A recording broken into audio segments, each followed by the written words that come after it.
تعالوا بينا نعمل ميني قراقيش. لزوم بقى الشاي بلبن الصبح، انما ايه حاجة كده بجد روعة. وهنعملها بقى من غير ولا سمنة ولا لبن ولا التكاليف دي كلها. هنعملها بكوباية زيت واحدة من زيت التموين وشوية مية ومن نص كيلو دقيق بس. هنعمل حوالي 2 كيلو من القراقيش، وطعمها بجد يجنن ومفيش اي اختلاف بينها وبين اللي معمولة بسمنة ولبن.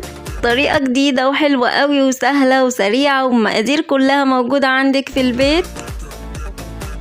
قراقيش دايبة كده وفي نفس الوقت مقرمشة وخفيفة جدا جدا ومفتحة من جوه مش مكتومة.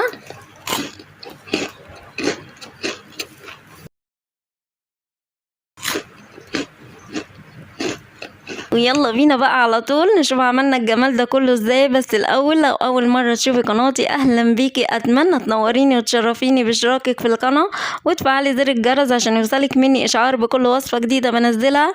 لايك وشير للفيديو لو عجبكم.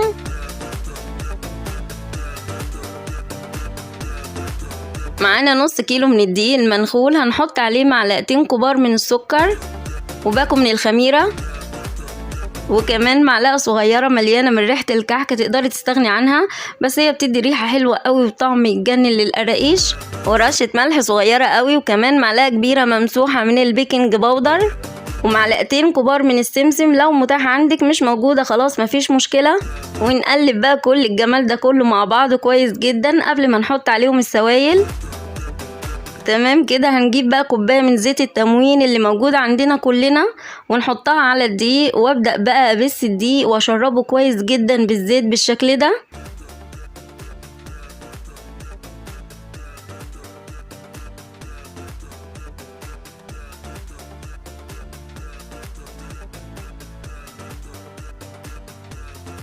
كده خلاص الدقيق اتشرب تماما بالزيت. تعالي بينا بقى نجيب كوبايه من الميه الدافيه وننزل بيها حبه بحبه لغايه ما نجمع العجينه. واحنا هنا مش بنعجن، احنا هنا هنلم العجينه بس بطراطيف صوابعنا علشان مش عايزينها تعمل عرق فتطلع الحاجه ناشفه قوي معانا.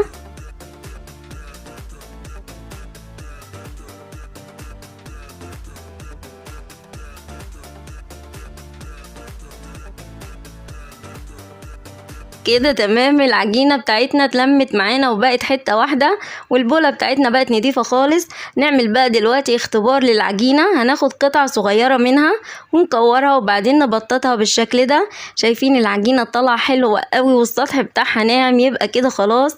لو طلعت بقى معاكي مشققة تبقى محتاجة شوية مية صغيرين، ورجعي بقى لميها بطراطيف صوابعك وهتبقى معاكي في منتهى الجمال. والعجينة اخدت معاكي كوباية المية كلها، وزي ما قلتلك قبل كده ما تلتزميش بالميه اللي انا حطيتها لان كل دقيق بيختلف عن التاني في امتصاصه للسوائل.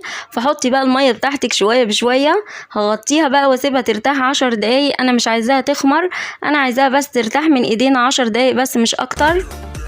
وبعد بقى ما عدوا ال10 دقايق طبعا زي ما انتم شايفين كده خمرت شويه. تعالوا بينا بقى دلوقتي ناخد العجينه ونعملها رول بالشكل ده. وبعدين نقسمها لقطعتين. هناخد اول قطعة ونحطها في البولة ونغطيها كويس جدا علشان ما تنشفش مننا وتعمل قشرة.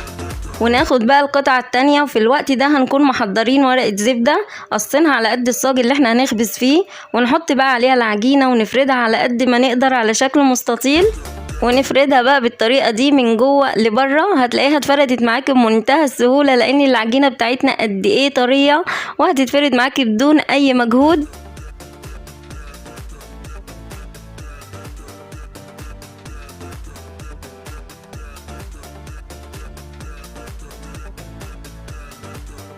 هو ده بقى سمك العجينة اللي احنا عاوزينه، حوالي نص سنتي.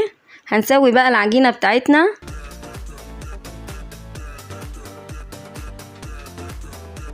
وبعدين نجيب بقى قطعة البيتزا او السكينة المتاحة عندك اعملي بيه، ونقطعها لشرايح بالطول بالشكل ده.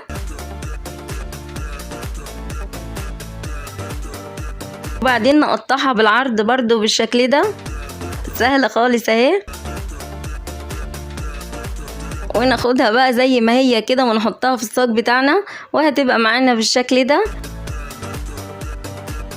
اظن بقى ان مفيش ابسط ولا اسهل طريقة لتشكيل القراقيش اكتر بقى من طريقة بتاعتنا النهاردة.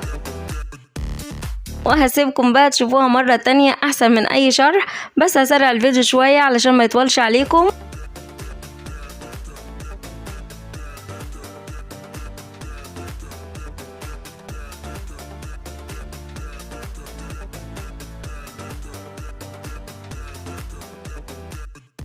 وبس كده خلاص. شايفين بقى من نص كيلو دقيق بس وكوباية زيت واحدة عملوا معانا كل الكمية اللي انت شايفينها دي، حوالي 2 كيلو من القراقيش. هنسيبها بقى لمدة ربع ساعة تخمر. اصلا على ما خلصت تشكيل كل الكمية كان اول صاج خمر معايا خلاص.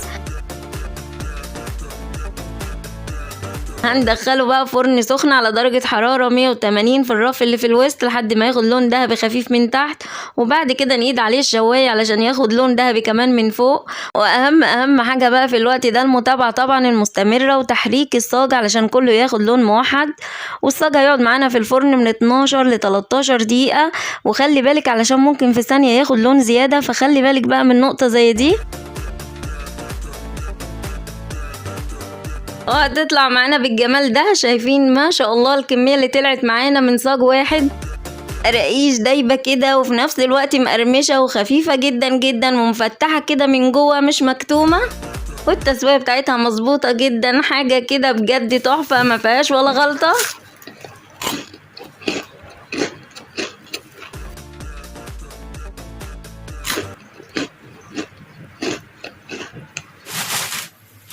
وصفة بجد اقتصادية جدا جدا من الدرجة الأولى، وطريقة تشكيلها مفيش أسهل منها. وتقدري لو حابة كمان تستغني عن ورقة الزبدة، افردي العجينة بتاعتك على الرخامة وبعدين خديها وحطيها في الصاج بتاعك وظبطيها كده بإيديكي، وبعدين قطعيها لشرايح بالطول وبعد كده لشرايح بالعرض.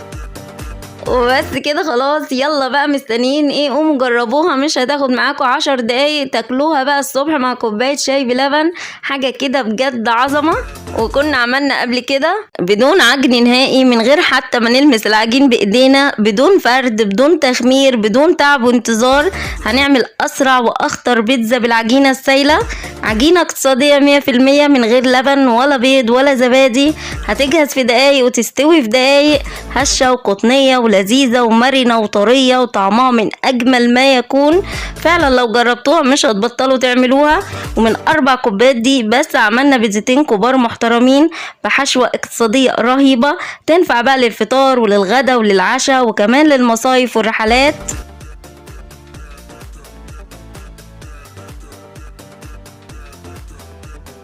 وعملنا كمان عيش البالون، عيش سهل وسريع ومعمول كمان من غير فرن، يعني مفيش اي غلبة، ومع انه مقلي مش شارب ولا نقطة زيت. وهتلاقي كمية الزيت موجودة هي في الطاسة، وكل الكمية دي شكلناها وسويناها في 10 دقايق بس، يعني مفيش ولا اسهل ولا اسرع من كده.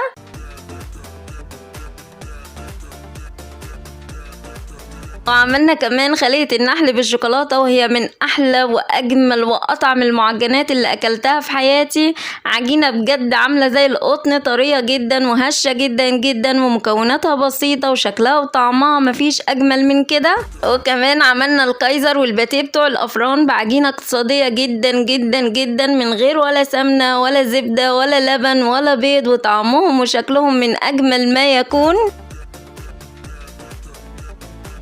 حبيت بس اوريكم شوية حاجات من اللي انا عاملاها، لعل وعسى تخشوا وتعملوا سيرش كده على القناة وتشتركوا فيها وتفعلوها لي، لاني بجد والله مظلومة جدا.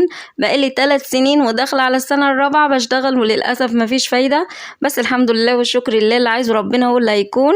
فلو بقى عجبكم الفيديو وعجبتكم القناة، ما تنسوش تعملوا لي لايك وتشتركوا في القناة وتفعلوا زر الجرس عشان يوصلكم مني كل جديد. والسلام عليكم ورحمة الله وبركاته.